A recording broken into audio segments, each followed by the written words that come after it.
Morning, everyone. As mentioned, my name is Herlaug and I work in DNB's corporate banking division.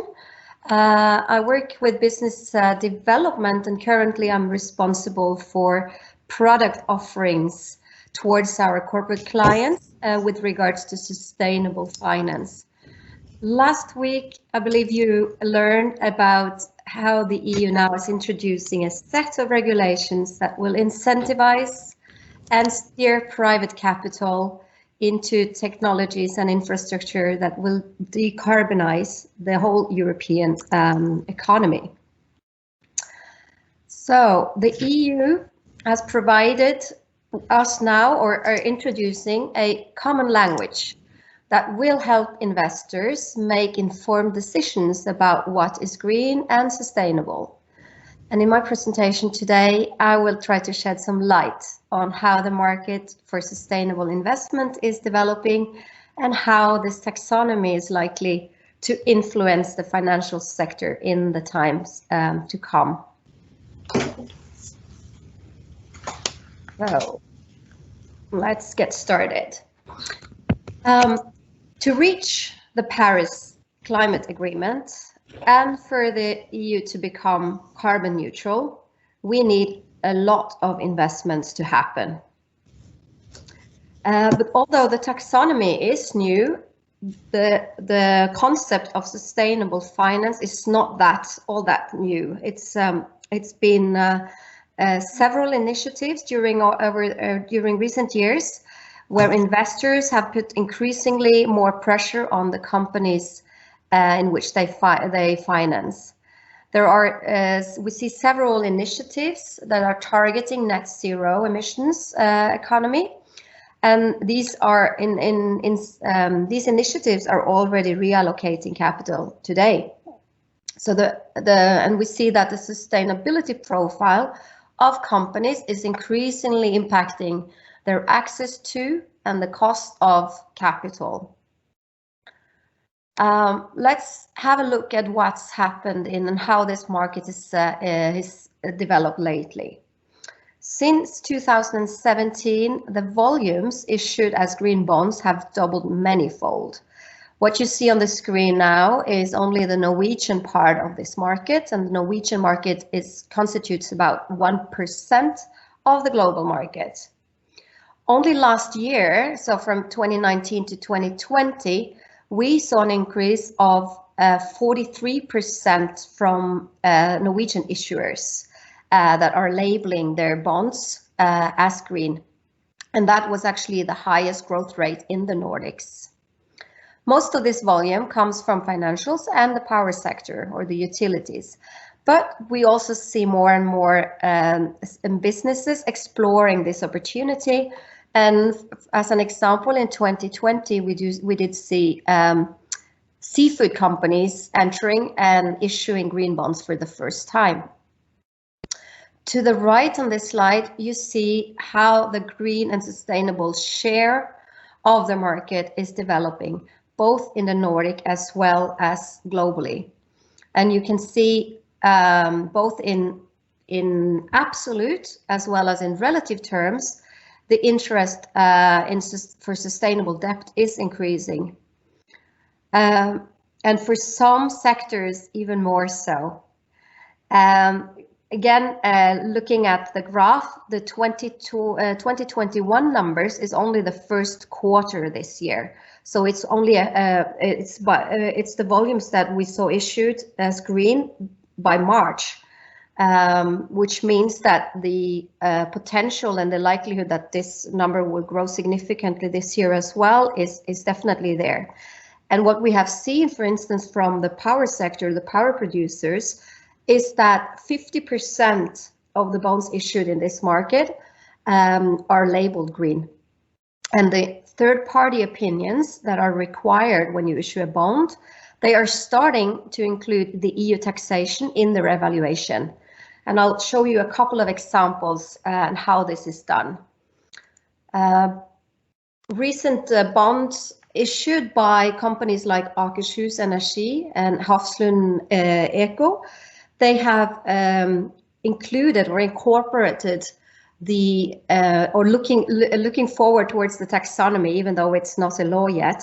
They have frameworks that are pointing to the taxonomy, and these documents you can access online. I have included the links in this presentation, so you can click on it afterwards and read it if that's of interest. However, even though we have had this development for sustainable finance over years, a key question is this one: how green is green enough, and who shall decide? In reality, the label green or defining green is not necessarily a binary exercise. And Cicero, that I have included as an example here, and that have issued the third party or the second opinion to these frameworks mentioned, they use a concept where they call it various shades of green, or Cicero shades of green. And this is in a sense how the sustainable finance market is working when it comes to green bonds and green loans.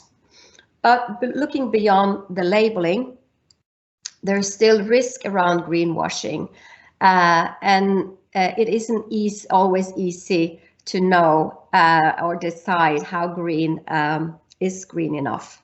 So that's where EU now introduces or comes in to make sure that we do have a common reference to this. And even though they are not necessarily introducing a legal definition of the word green, they have presented or introduced a common definition of what constitutes environmentally sustainable activities. So a little bit more about what that is. The EU's Green Deal and the plan for sustainable finance is about much more than only the taxonomy itself. On this slide, you can see 10 actions under the plan that are all meant to ensure the capital flow from investments or for investments to reach and reach the Paris Agreement and make Europe to become net zero emissions. Although the EU has had climate ambitions, you might recall the Kyoto Protocol from the 90s and the EU the quota, the EU emission scheme, etc. We've had all these initiatives, but what is new now is that the key role of regulating finance, that they are putting requirements and regulations on the financial market to secure and that this market works towards the overall agenda or overall ambition of reaching net zero. You can very well see this as a kind of a bridge to the low carbon economy, and that the banking industry, the finance industry will play a role as the bridge. For us in the banking industry, it is not only the taxonomy that is new, but a list of capital market regulation on disclosure, advisory, and benchmarking. However, for each of these, the taxonomy is what forms the basis and defines for us what is seen as sustainable. Environmental sustainability is, of course, a broad topic, and the EU has defined 6 overreaching environmental objectives as the basis. You see this here on the left, and for some, or for an economic activity to be taxonomy aligned, it must substantially contribute to one of these objectives, while not significantly harming any of the others, while simultaneously live up to certain minimum social safeguards. So there is a long checklist that we need to go through for each for defining an activity as sustainable. What the EU taxonomy does provide us now is a list of technical screening criteria for a number of sectors and activities for us to evaluate if they live up to these requirements. So far, only 2 of these environmental objectives have been covered, including the following: with a focus so far, the focus so far is on the E in ESG, or climate change, both climate change mitigation and climate change adaptation. This the list included in the taxonomy, or the activities included in the taxonomy, they covers 93% of Europe's current emission or carbon footprint. So here we're starting with what constitutes the majority of emissions for the continental Europe. However, there are several sectors that are important to the Norwegian economy that has not been included or defined yet. For instance, seafood. So we still have to work developing standards and ensuring that we put requirements also on those sectors not covered, and try to incorporate the same type of thinking in terms of what's good enough or what's green enough. I'm going to round off soon with my presentation. If you still want to hear more about this topic, and you are keen to understand more about what we know today and what is still to be decided ahead of us, I have included here a link to a recent summary by one of my colleagues that you are welcome to read, and you can click on the picture to get to this article on the web. So by that, I'll say thank you for listening in, and I'm very, very happy to receive your questions.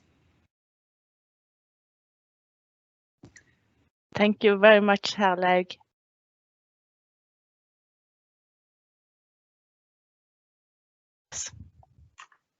Thank you so much, and thank you for inviting me to come here to speak today. So my name is Benedicte Staalesen Nilsen, and I'm head of political and public affairs in BKK, which is Western Norway's largest renewable energy company. I joined BKK about 1.5 years ago and have 10 years experience working in the intersection between politics and private and public sector. And energy has been the red thread throughout my career. And one of the things that we did when I came into BKK was to step up our engagement on the European policy arena, because we do see that there's so much that's happening and being decided in Brussels with great implications for us, which I'm sure everyone here is very aware of. So taxonomy has been on our agenda in BKK since the first draft was presented in March last year. And I do think, I mean, there's probably many reasons why it wasn't debated maybe more when it first came. There was very little discussion about it. And I think it's very interesting what Herlaug was saying about the maturity, about understanding or grasping, how this is going to affect us and affect Norwegian business.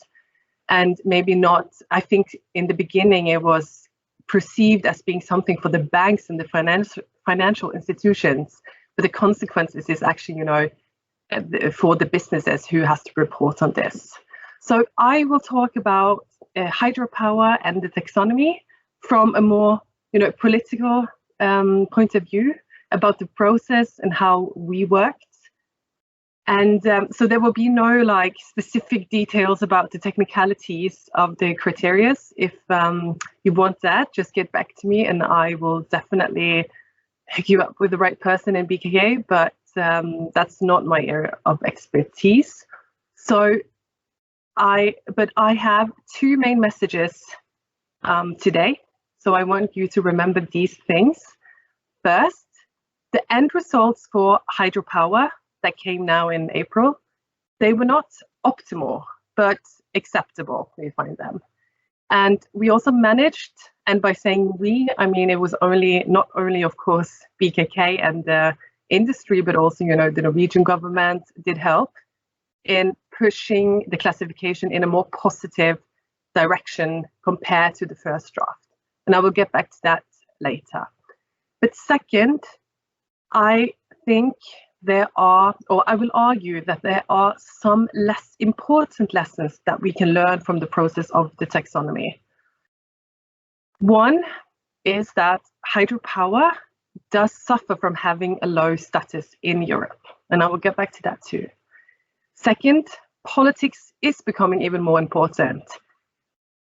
Science was at the core of the taxonomy, but the politicians did have the final word.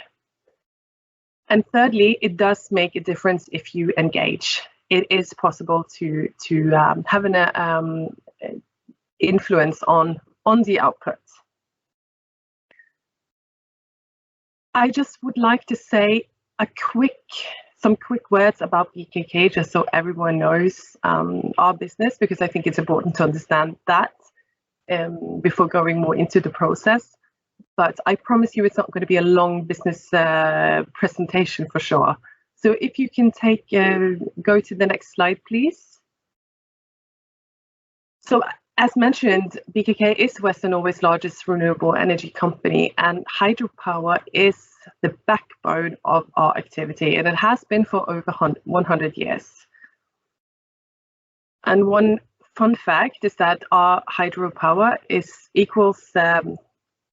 the same amount as 2.5 million Tesla batteries. So we have to consider, our hydropowers as very large and important batteries. So if you take the next slide, please. When BKK was established over 100 years ago, the aim was to provide electricity and power to the Bergen area. So just as we were a leading force in electrification 100 years ago, we now also have the ambition to become the most significant player in Norway in electrification. And part of our strategy is to be a vehicle towards the zero carbon society, and at the same time being able to contribute in creating value and jobs. And our industry plays two roles. There is a value creation in our own industry, but maybe more important, being an enabler for transitioning towards zero emissions in other sectors. Of course, in close collaboration and partnership with those industries, such as transport, maritime sector, aquaculture, and oil and gas. And we will definitely the next 20 years see a rapid development and growth in zero emission solutions. And for us, it's very important to combine our social responsibility with also developing new and profitable businesses.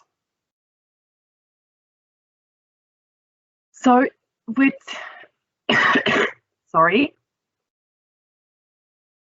So with that as our point of departure, we have, of course, been very supportive on the EU's work on energy and climate, including the taxonomy. And we consider it being very positive that they are doing this. And it's like Herlaug said in her presentation, it's no longer possible to greenwash just by communicating that you are green. You are actually having to report and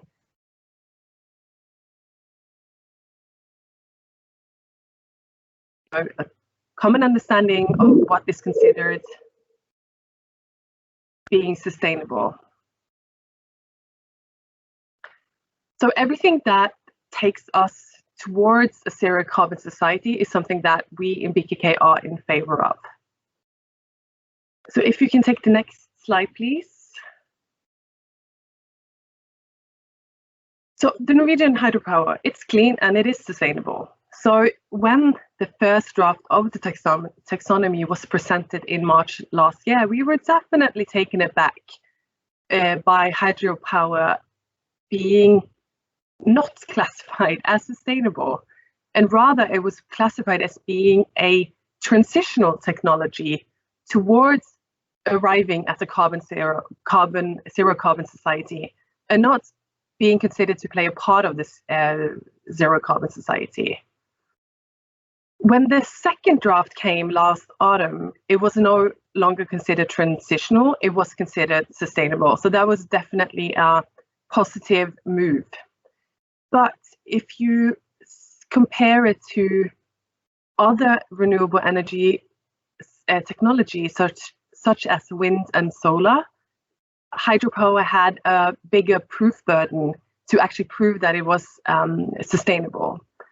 And it's just very important for me. Of course, it's very important to prove that we are sustainable, and we want to do that, and we already do that through something that is called the Water Directive. It's a very important directive that sets out the regulations for our activity based on rules and regulations on environmental targets, etc. But the challenge was when the second draft came, it came with requirements of proving sustainability, but with no reference to the Water Directive. So basically no reference to already existing rules and regulations. And that was definitely something we found challenging, because if you already have rules and regulations and then you are suggesting new ones that just comes from basically the sideline without any really democratic process before that, it definitely is challenging, and that has to do with predictability, which I will come back to in a second. But in the end, the final draft came with a reference to the Water Directive, and we find that very, we are content with that. That was very important. And yes, we still have a bigger, stricter requirements in terms of actually proving that we are sustainable compared to solar and wind, which is challenging in terms of the principle of technological neutrality. But at the same time, at least we have to fulfill the Water Directive, and that for us, since this is a directive we already know, it's a directive we have implemented and know how to fulfill. It is much better because it does create predictability for us. Excuse me. So, and I think, the predictability, it's really at the core of this, and why we have also both engaged and why this is so important, because our industry, which is also the reality of other industries, but it's very capital intensive. It costs a lot to build new production of hydropower. And, it's like the taxonomy is not about what is legal or not to finance, but money will sit tighter in the banks if your projects are not being considered being sustainable. And in Norway, more hydropower is something which is politically wanted, and there is wish for more. And this is something we, of course, want to contribute to. And there was even, a change in the tax system for hydropower last year, which was for the industry very important. It's something that the industry has been working for more than 10 years. And it's just an illustration that there is a pretty broad political consensus about the importance of hydropower. And of course, it's 98% of our energy system here in Norway. And not just new hydropower, but also, of course, upgrades and rehabilitation of existing plants. So when you think about that, what we built will be staying and producing for maybe up to 100 years. It's no wonder that we are very sensitive to such changes in terms of financing. And predictability and stable regulatory framework is just vital when you are making a decision today about something that will still be here in 100 years.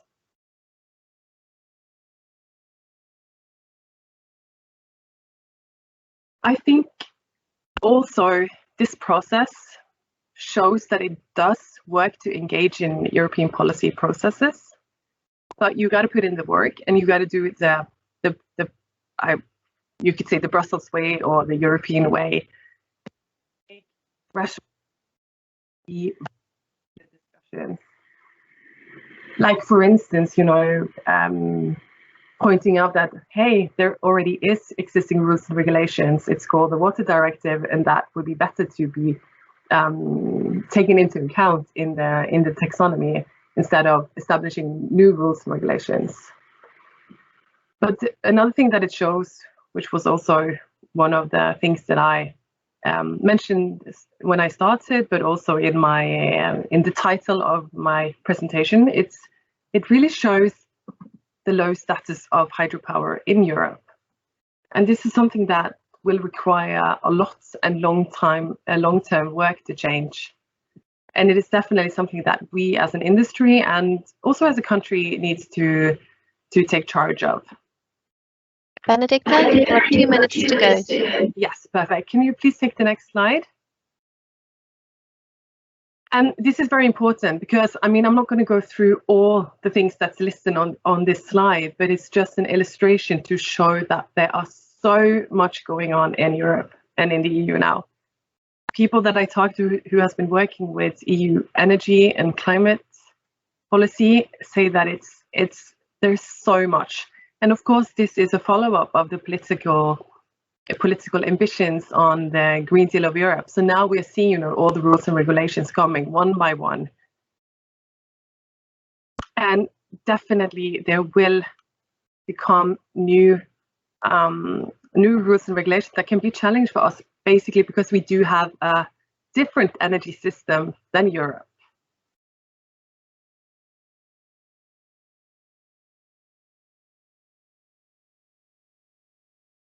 And like I said, I just wanted to finish up by saying that politics is becoming even more important. And through the process of the taxonomy, in the end results, we have seen how both the industries and the environmental groups have the ability to influence. So it's very important that all actors must, even more than before, understand the political processes and its drivers in order to come up with rules and regulations that are accurate. And with that, thank you, and I'm definitely open for questions and will try to answer them to the best of my ability. Thank you very much. And Kristen, if you think this is working fine, let me know. Yes. We see your screen. Excellent. So yes, I've been given 15 minutes to talk about a topic that is very interesting and important for Norway, and its implications of the EU taxonomy for the electrification of the Norwegian continental shelf. But after the very good presentations that we have had before, this makes it much easier for me to say that there are important aspects of this, but we have seen some of them already in the previous talks that we have had today. But let me talk a little bit briefly about the Norwegian continental shelf and some facts. It is 6 times bigger the size of mainland Norway. Let's start with that. And secondly, 66% of all the exports of the country come from the continental shelf, either from activity that is done under the ground or aquaculture. Aquaculture is 11% of the exports of the country, oil and gas is 55%.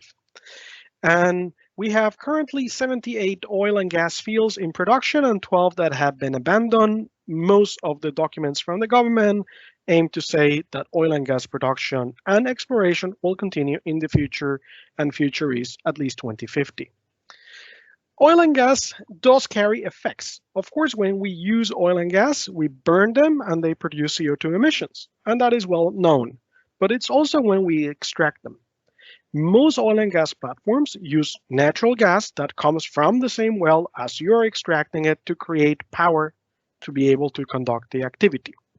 And this means that when you are extracting oil and gas itself without burning it, you are generating CO2. The numbers range from 5 to 10% of the world's gas emissions coming to be associated from oil and gas extraction. The number that I have here comes from Statistics Norway in 2015, and they say it's about 10% of all the emissions of CO2 are only extracting oil and gas, not using it. Putting it in a national perspective, the effects of extracting oil and gas are big in Norway. It's the #1 source of CO2, and it's here. it is about 29% of all the CO2 that is emitted in the country comes from oil and gas wells that are producing oil and gas, not using it. Let me say that again. Taking it out from the ground, not by burning it. So there is something that needs to be done in terms of oil and gas, and that's where electrification comes in. So what's the point of it?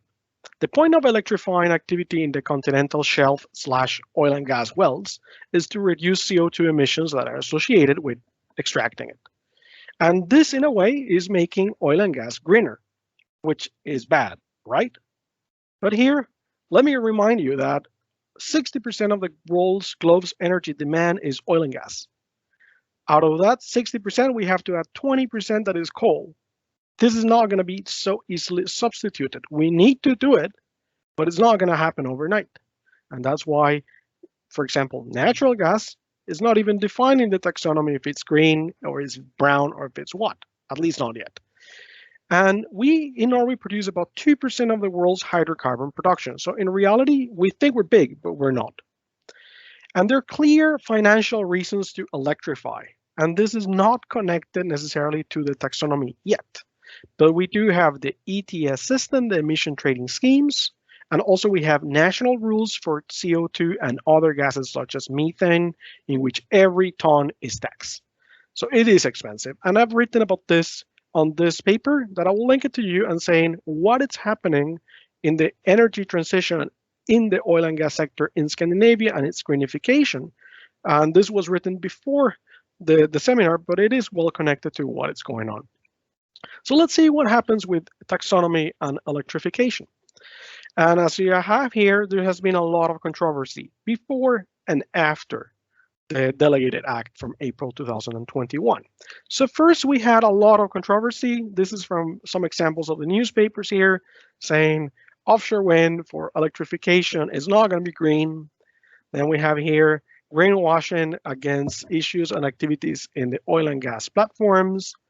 Then we have here that Norway and the EU are going to fight each other. We just heard about the issues on hydropower, and indeed hydropower was very highly lobbied by the Norwegian government, whereas electrification of oil and gas wells, as far as I see from the official documents, very little, if nothing has been said.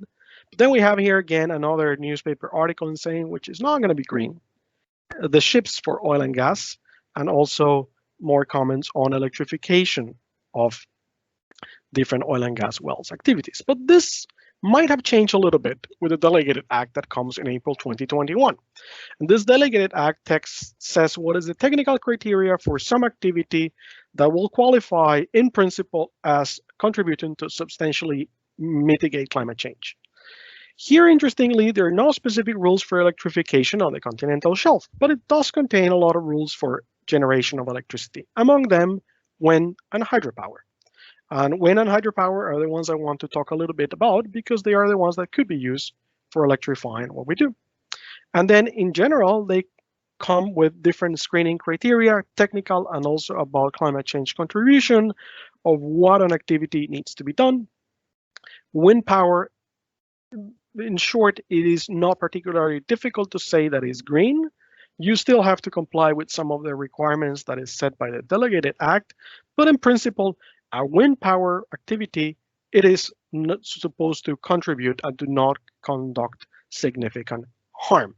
And here I have in the slides a little bit more of the specific issues. So this came out in April 2021, and we saw the newspaper articles before saying electrification of oil and gas platforms by wind is not going to be green. The day after, 22 of April of 2021, it is said by Norsk Industri, which is a lobby group in the country, that it is interpreted that the production of energy from wind parks, it is supposed to be taxonomy accepted, regardless of whether this energy is going to be used. However, wind parks that are installed directly on site and are dedicated to the production or transport of fossil fuels will not qualify with the criteria. So what is the reality here? Now, let me give a few words on my thoughts on this. We have different issues, and we have examples like this. So if we build a wind farm, and this wind farm is in the middle of the sea, and is sending electricity to Bergen, That should be fine, right? It is taxonomy compliant, it is not connected to anything. But what happens when you have the same wind farm, and then you have an oil and gas platform, and then you connect it? You're using the electricity here to power up this, you're reducing emissions, but at the same time, you're prolonging the life of this. You're making it cheaper, you're making carbon production or hydrocarbon production be more in light. And we already said that at least Norsk Industry thinks this is not going to be compatible, even though wind is in principle supposed to be compatible. But let's make it a bit more complicated. What happens when we do that, but we put an electricity cable also going to land? We don't know where the electricity goes. We know it's connected to this, but we know it's connected to land. Is this still sustainable? Or is it not sustainable anymore? Has something changed? More complicated now. We have a hydroelectrical power plant that is used to power up an oil and gas platform. So instead of building the power plant, we build a cable. Is this cable taxonomy compliant? It's probably the same answer that Norsk Industry has given to the wind project. Maybe not. We are just prolonging the life of hydrocarbons. But what happens when we have another cable that is exporting electricity outside of Norway, and it's coming from the power produced by the hydropower plant, and it's also used here, but also to be sold?